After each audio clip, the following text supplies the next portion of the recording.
You're listening to the external service of Radio Zambia, broadcasting from Lusaka.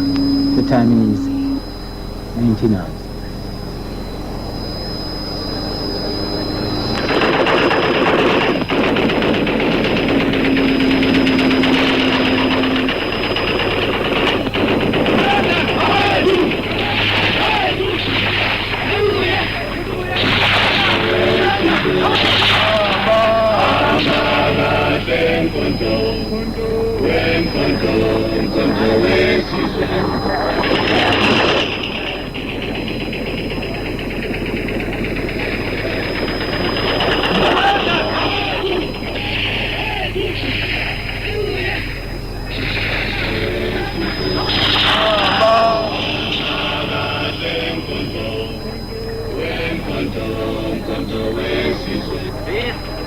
Radio Freedom, the voice of the African National Congress, South Africa's time-tested revolutionary movement, born of the people into the front line, to spearhead the people's struggle for the seizure of power from the oppressed, a product of the battles of the African continent for liberation.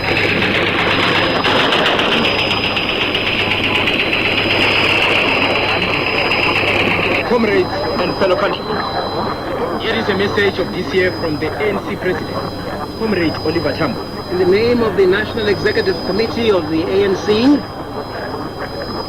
I declare 1984 a year of the women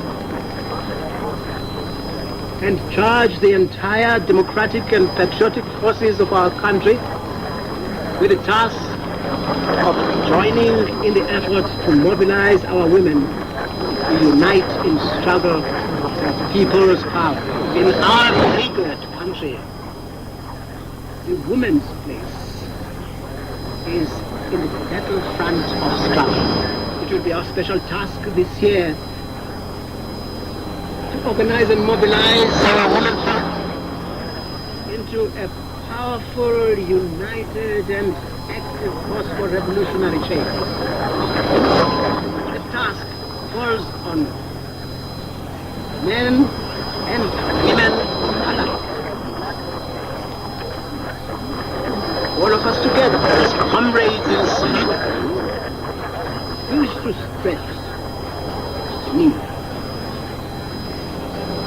at the present hour for the emergence on the political scene of a women's movement that is politically and organizationally united. Our struggle needs and demands this potentially mighty force. The struggle would be less than powerful, and our national and social emancipation would never be complete if we continue to treat the women of our country as dependent minors and objects of one form of exploitation or another. Certainly, no longer should it be that a woman's place is in the kitchen. To all true patriots of our country, we extend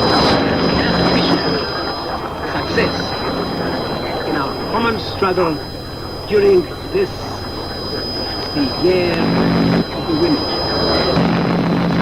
Mobilize and march forward to people's power. Revolutionary greetings, fellow countrymen, friends and colleagues. You are now tuned to Radio Freedom, the voice of the African National Congress. We are on the air daily, broadcasting from the studios of the external service of Radio Zambia in Lusaka, on shortwave 31 meter band, 505 kilohertz, from 7 to 7:45 p.m. our time in South Africa. This evening, 1st August, in the historic year of the South African women, Radio Freedom, the voice of liberation, will present you with a program of news, which will be followed by a special feature on the Bantustan practice and forced removals. Immediately after that, our program shall continue in the Pedi language. Now stand by for the news. presented to you by Mahlumula Tao.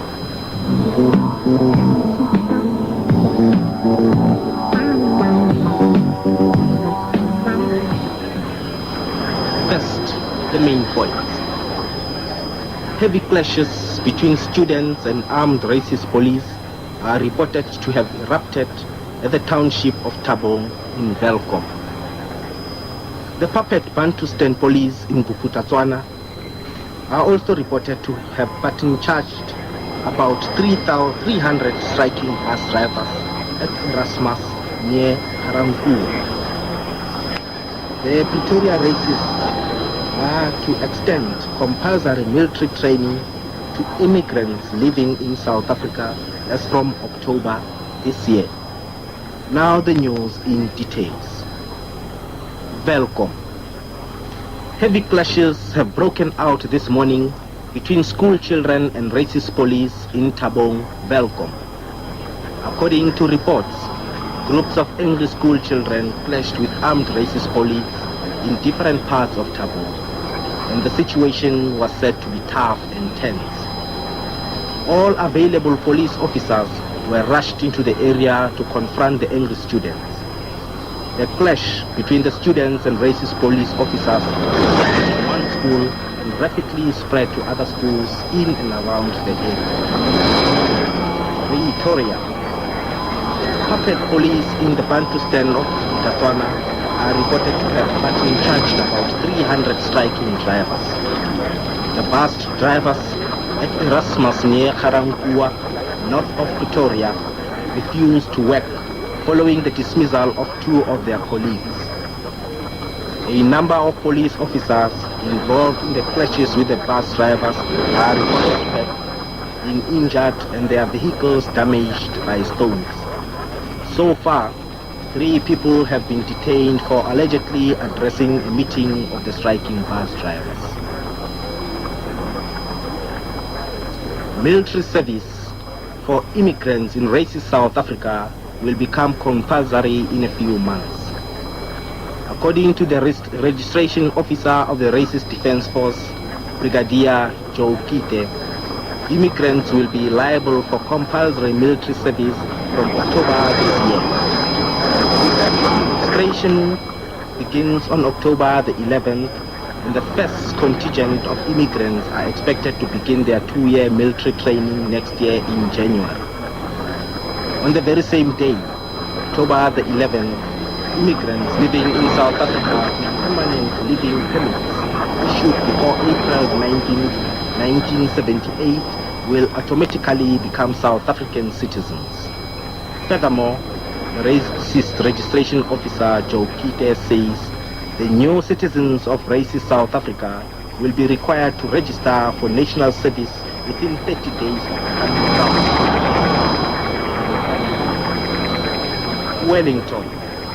To avoid embarrassment, racist South Africa is closing down its diplomatic mission in New Zealand immediately. According to the racist foreign reporter, the racist Consul General in Washington has been instructed to return to South Africa immediately.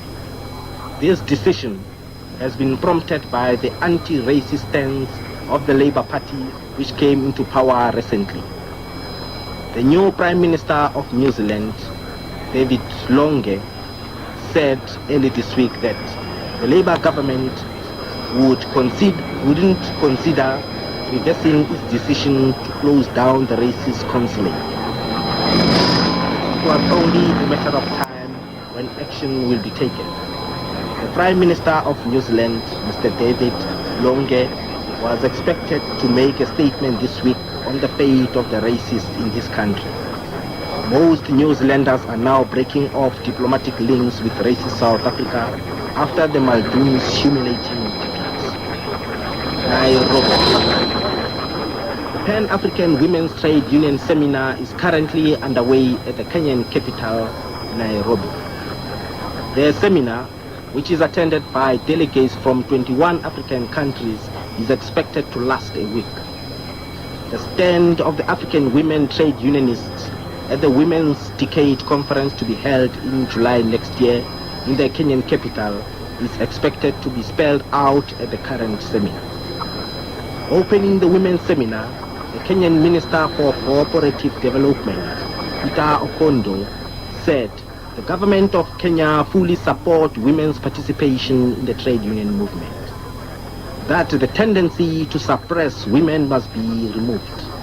Mr. Peter Okondo, Minister for Cooperative Development in Kenya, further went on to observe that the women played a vital role in the development of their countries, that pushing them to the rear of development planning would hinder development itself.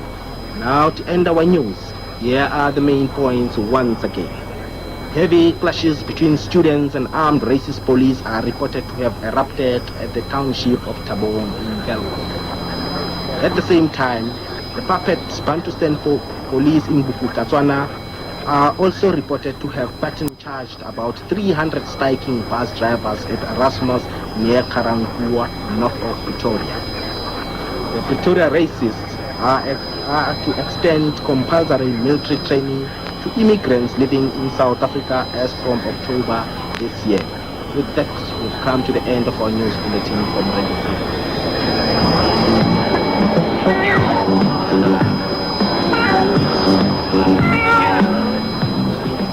You are still tuned to Radio Freedom, the voice of the African National Congress, broadcasting from the studios of the External Service of Radio Zambia in Lusaka.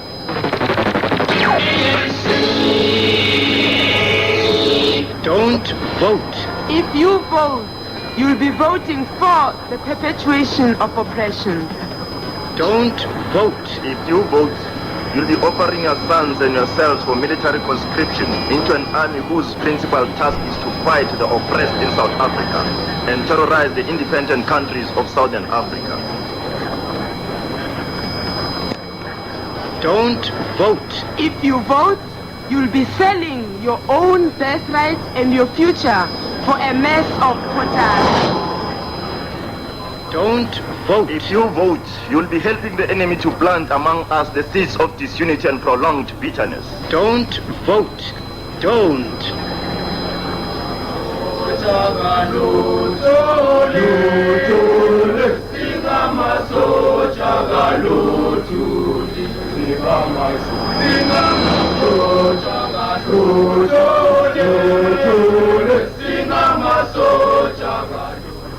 Following after this interlude of a song will be our today's special feature program on Bantustan practice and forced removals. Stay tuned.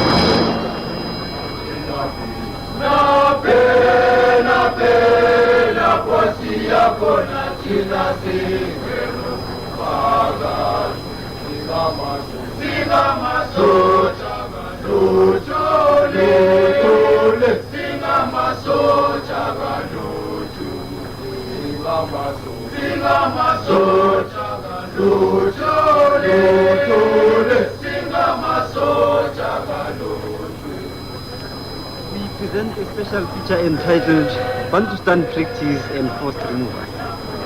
In this program, we shall look at a recent atrocity perpetrated against non-Tswanas in Botswana, and that just all from the context of forced removal, Bantustanization, and their effects on those on the receiving end.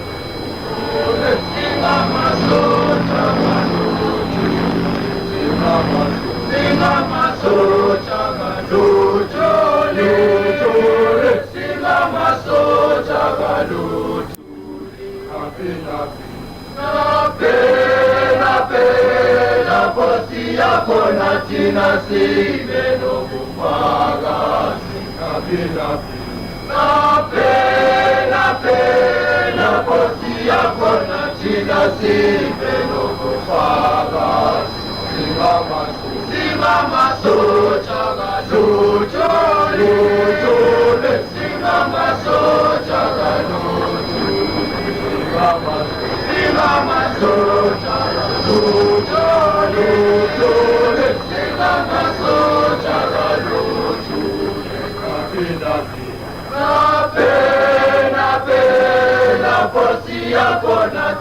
si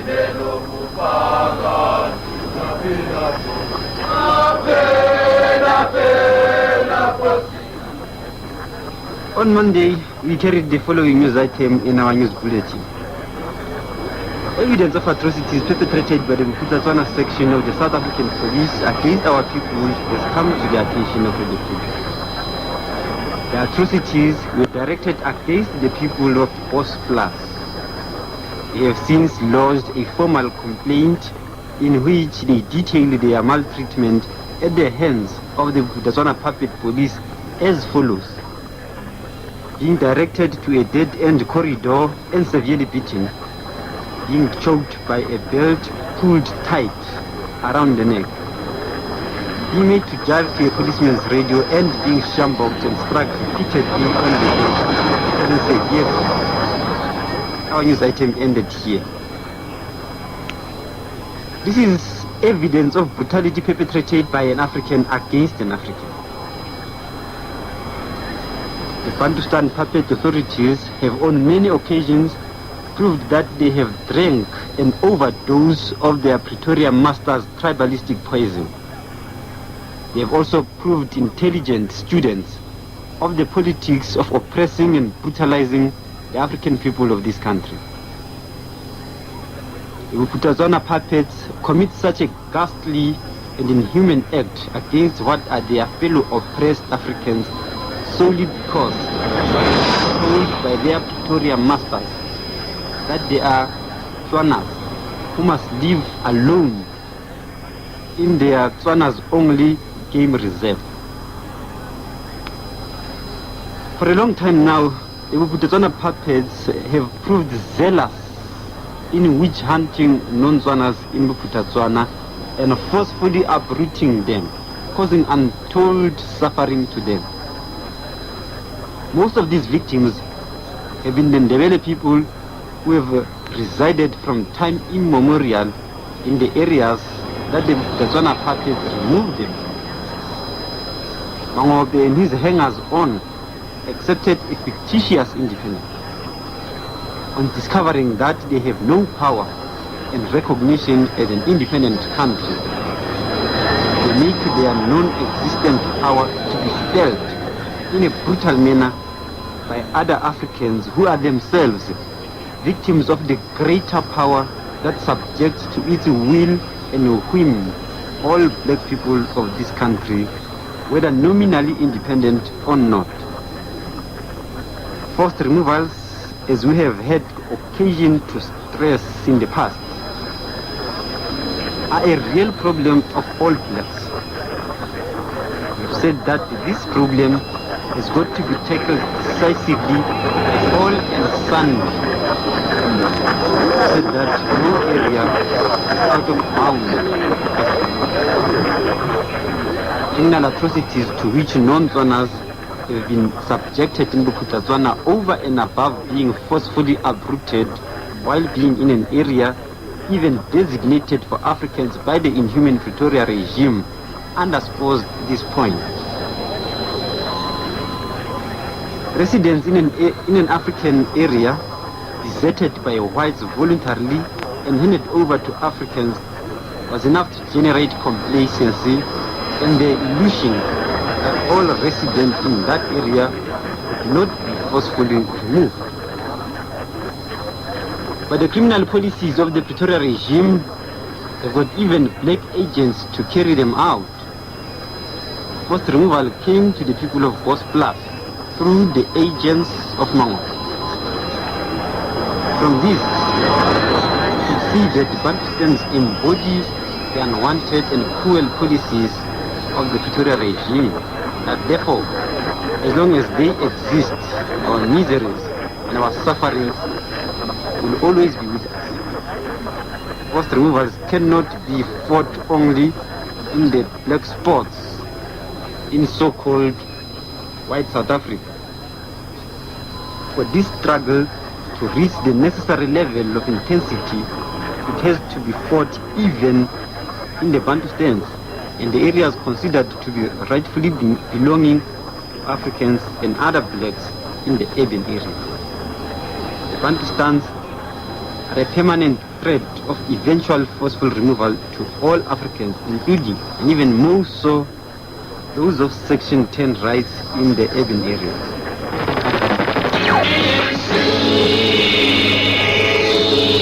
Don't vote. If you vote, you'll be voting for the perpetuation of oppression. Don't vote. If you vote, you'll be offering your sons and yourselves for military conscription into an army whose principal task is to fight the oppressed in South Africa and terrorize the independent countries of Southern Africa. Don't vote. If you vote, you'll be selling your own birthright and your future for a mess of pottage. Don't vote. If you vote, you'll be helping the enemy to plant among us the seeds of disunity and prolonged bitterness. Don't vote. Don't.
The crimes that the Kukutazona police thugs have just committed against non-runners in that Pakistan must outrage all black people in this country.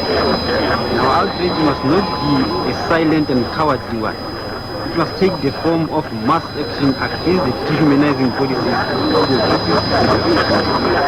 For the root cause of all our miseries is the continued existence of this race. Patriots in the Bantustans only commit their crimes against us at the bidding of this regime. The struggle to outroot it is an urgent national duty. To all of us, the cry is forward to this struggle.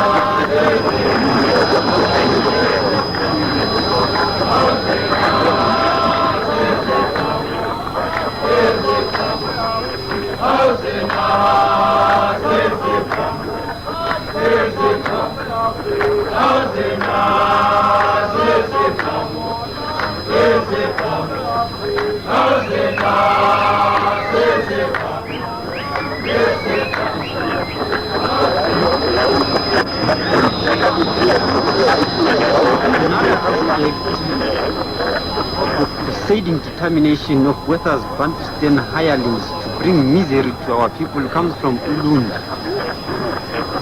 It comes in the person of none other than over the last weekend.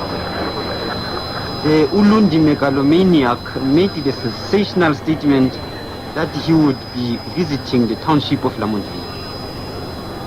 This is a clear provocation against the people of the township. They are unpopular in the township. Why then is Gaja going up? He knows very well that he stands no chance at all to mend his image. In the past, he has taken the side of his masters who want to place the township under the Wazulu Bantustan. The decision was taken last year in the face of bitter struggles by the township's residents against rent increases that had been introduced by the Port Natal Bantu Administration Board.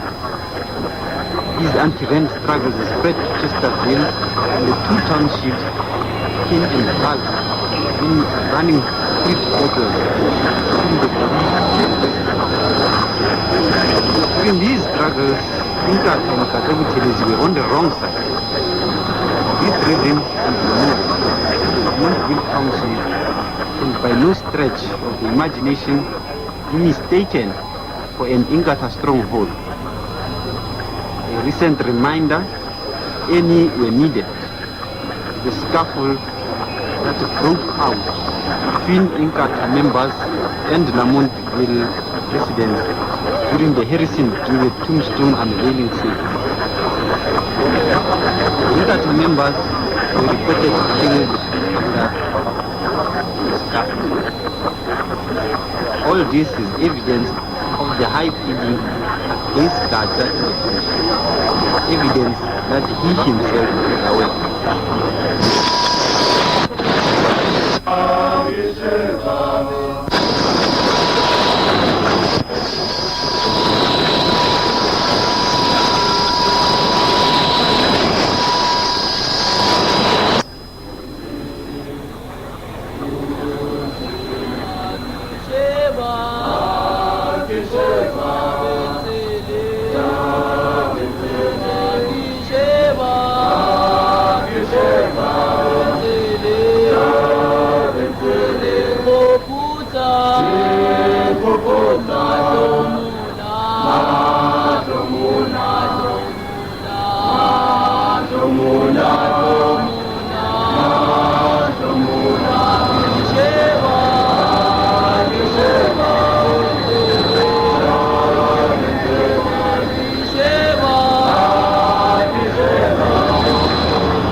The question that arises is how Gaja will ensure his security on the obviously hostile ground of Lamontville.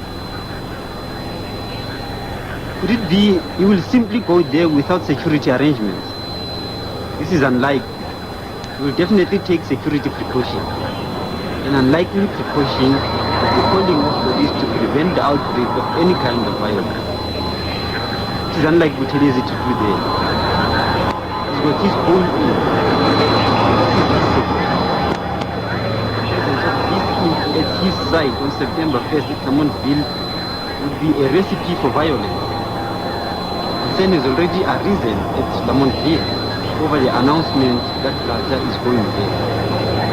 The outcome of his visit then is unpredictable. It is also an unnecessary visit. The chief in Lamontville is not part of the Bantustan ministers for the poor. The people there rejected the authority of it. This is the significance of their rejection of the incorporation decision.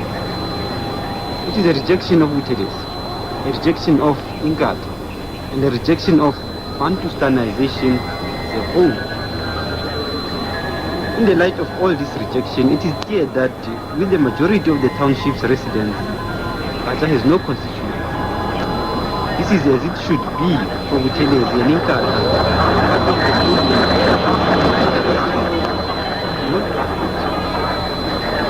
But there is a this Bantustan institution has caused and continues to cause suffering for our people. We are being removed today from our areas. Our denial of our death right is justified on the basis of the existence of the Bantustan. The majority of Lamontville people form part of the forces that are resisting marginalization.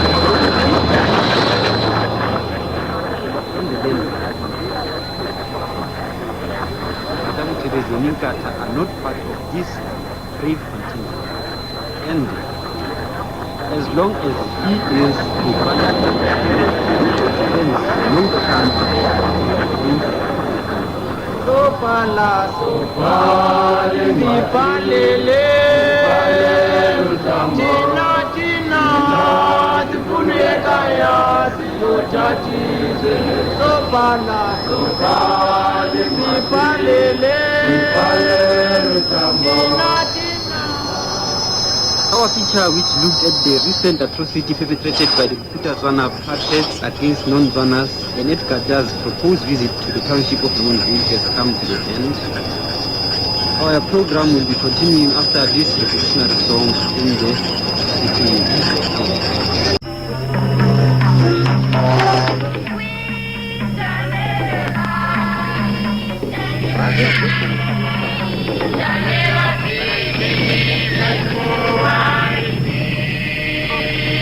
This is the voice of Namibia, the radio service of the Southwest Africa People's Organization SWAPO of Namibia, transmitting daily from the studios of Radio Nacional de Angola here in Luanda. We are on the air daily, that is to see from Monday to Sunday on the following frequencies: shortwave 9535 kHz on 31 meter bands, 7245 kHz on 41 meter bands, and on medium wave 1088 kHz on 276 meters. Our transmitting time from Monday to Saturday is 8 hours Angolan time, which is 19 hours your time in Namibia.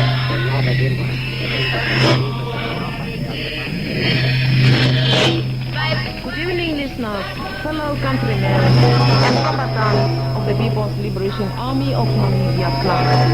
This is the voice of Namibia, transmitting from the studios of Radio Nacional de Angola here in Luanda. Today, Thursday, we present to you a new program entitled Namibia Today. I have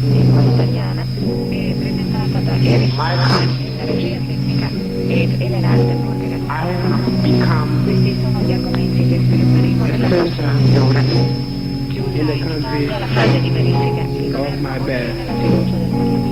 Now I find myself stranger in a French country.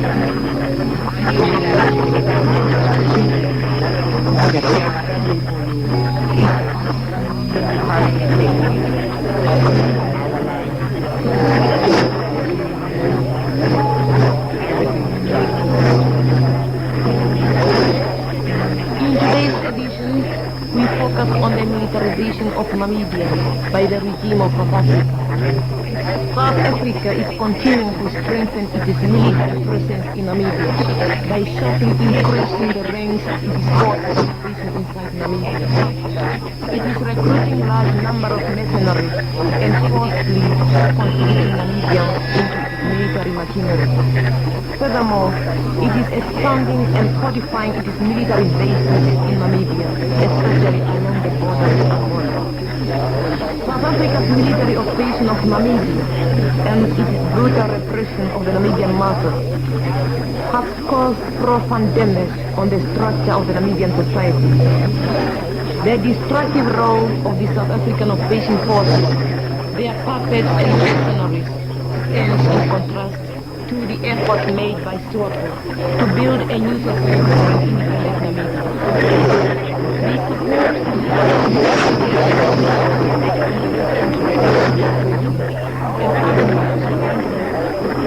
support in the exploitation of natural and human resources of Namibia, and first it is illegal occupation and plunge of the territory. Financial institutions are operating illegal in Namibia in defense of the United Nations Council for Namibia, which prohibits the exploitation of Namibian resources. They are deeply involved in a range of activities that threaten the peaceful determination of our country. Namibia has become the center of operation of mercenaries employed by South Africa to strengthen its position in the territory and to commit acts of aggression against neighboring African states as a springboard. A large number of mercenaries, mainly from the United Kingdom, the Federal Republic of Germany, the United States of America, Israel, and other Western imperialist countries, are today fighting alongside the African forces in the campaign to crush our liberation struggle. The racist regime of South Africa is fortifying its military bases in Namibia.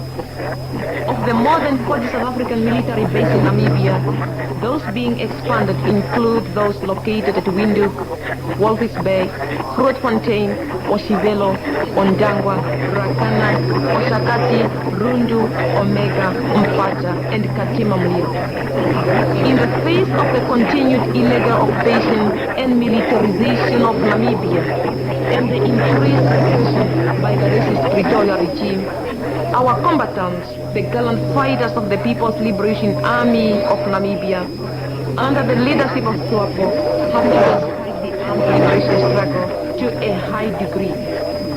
They have scored numerous successes against the racist South African forces in Namibia, resulting in heavy casualties and destruction of military installations and equipment on the side of the enemy forces.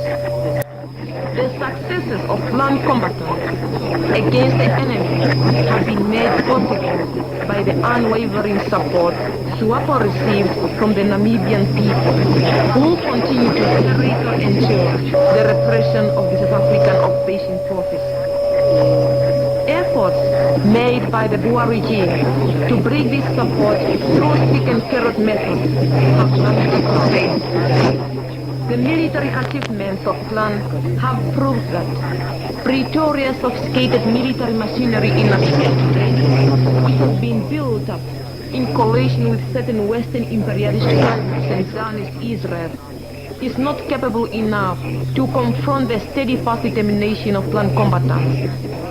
Our gallant fighters of the People's Liberation Army of Namibia are determined to fight the enemy whatever the cost. Be combatants of land, we will not surrender. We will fight to the last man, because our strength is not derived from outside power, but from the people of Namibia themselves. Therefore, South Africa and its imperialist allies have better think twice about their insane plan to militarize Namibia. In the end, it will be all for nothing, because the people of Namibia, led by the Vanguard Liberation Movement SWAPO, will certainly win. The struggle therefore continues with intensity, because we are sure that victory is certain. That concludes our program Namibia Today in English, presented to you by Omni Mekongwai. Following will be the same program in the following languages: Sangari, Lozi, and Oshuambo. Stay tuned. Africa! How many faces do I see in the reflection of your eyes? How many voices do I hear for people's battles for the restoration of the people to the rhythmic sound of the distant drums, Africa sings. Full lips uttering the words expecting